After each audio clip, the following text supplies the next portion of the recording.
Vasuki life style சேனலுக்கு வாங்க. இப்போது சேனைக்கிழங்கு வறுவல் பண்ண போகிறோம்.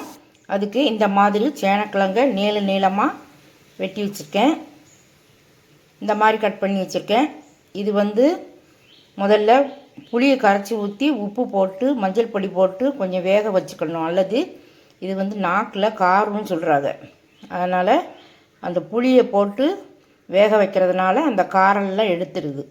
அதனால் புளியை கரைச்சி ஊற்றி இதை முக்கால்வாசி வேக வச்சுக்கணும். அதாவது 80% வேக வச்சு எடுத்துக்கிட்டு அதுக்கப்புறம் மசாலா தடவி பொரிக்கணும்.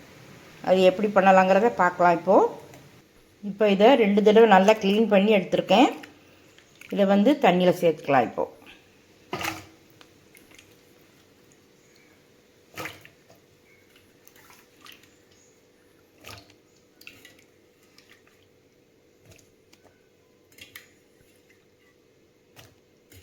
நெல்லிக்காய் சைஸ் புளி கரைச்சி வச்சுருக்கேன். அதையும் ஊற்றிக்கலாம். இப்போ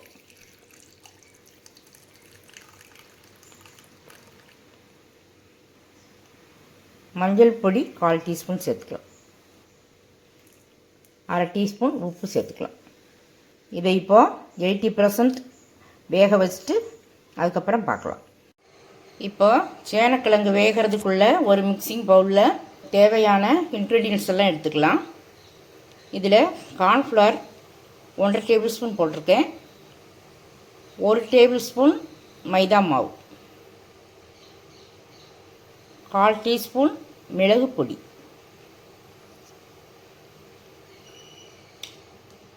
இது சின்ன ஸ்பூன் தான். 1/2 டீஸ்பூனுக்கு வத்தல் பொடி, காஷ்மீர் வத்தல் பொடி போட்டிருக்கேன். ஒரு 1/4 டீஸ்பூன் மஞ்சள் பொடி, சிக்கன் 65 பவுடர் பொடி நான் வச்சுருக்கேன். எந்த பிராண்டாக இருந்தாலும் பரவாயில்ல, சேர்த்துக்கலாம்.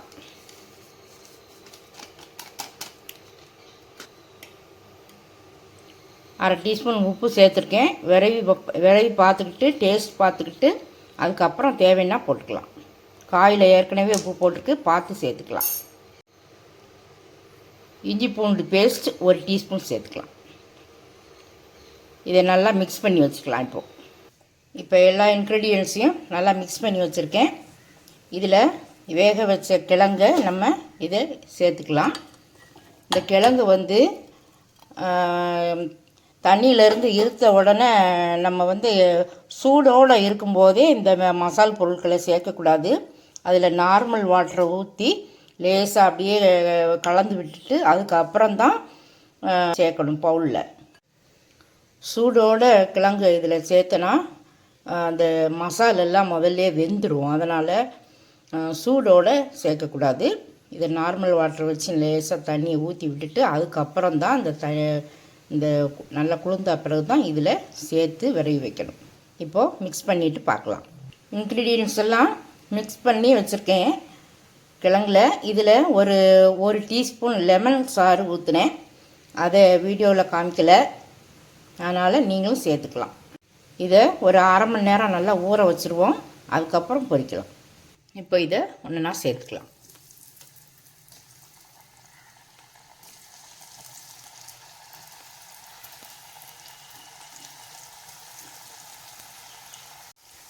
சேனைக்கிழங்கு ஏற்கனவே வேக வச்சது தான், 3/4 வாதி வேக வச்சாச்சு. அதனால் ஒரு 2 நிமிஷத்தில் பொரிஞ்சு வந்துடும். இப்போது லேசாக புரட்டி விட்டுக்கலாம்.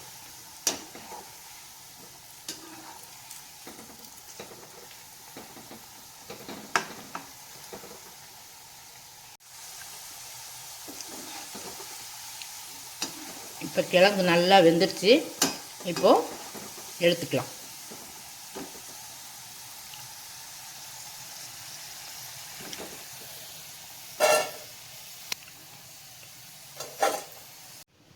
சேனைக்கிழங்கு வறுவல் நல்லா பெர்ஃபெக்டாக ரெடி ஆகிருக்கு. சூப்பராக இருக்குது டேஸ்ட்டு. இதே அளவுகளோடு நீங்களும் செய்து பாருங்கள்.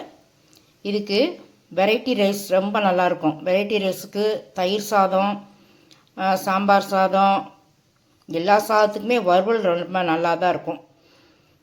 நீங்களும் செய்து சாப்பிட்டு பார்த்துட்டு சப்ஸ்கிரைப் பண்ணுங்கள், பெல் பட்டன் ஆன் பண்ணுங்கள், பிடிச்சிருந்தால் லைக் பண்ணுங்கள்.